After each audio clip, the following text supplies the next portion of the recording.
Libérer la parole, dénoncer encore et toujours la maltraitance dont sont victimes les personnes âgées dans les EHPAD.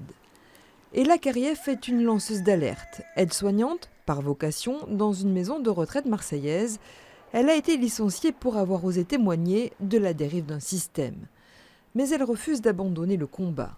Son livre rassemble une multitude de témoignages, le sien, celui d'autres soignants, ceux de familles. Glaçant, il pointe la logique comptable, voire la recherche de profit qui gouverne les établissements privés.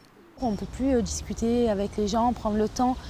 On a l'impression de devoir faire les choses spontanément et prendre cette personne, la mettre à cet endroit-là, la doucher, la faire manger. Ne plus lui demander son avis, comme si elle n'était plus de ce monde déjà, alors que si, c'est pas parce qu'elle est en EHPAD qu'elle n'existe plus, c'est pas parce qu'elle est en EHPAD qu'elle a plus de sentiments ou qu'elle n'a plus le droit à la parole. Elle n'est pas encore morte, cette personne, même si c'est le lieu où on doit accompagner à la fin de vie, mais cette personne est toujours vivante et elle a toujours des émotions, elle a toujours besoin qu'on la respecte. Dans son livre, Ella dénonce le manque de personnel, les résidents qu'on gave d'anxiolytiques pour qu'ils se tiennent tranquilles, ou encore le nombre de couches limitées par jour. La situation est très urgente parce que on est dans un papy-boom énorme et ça va s'accentuer dans les années à venir. Il faut réagir maintenant si on veut plus tard avoir nous la chance d'être dans de bons EHPAD. Aujourd'hui, Ella fait des vacations dans un hôpital privé de Marseille.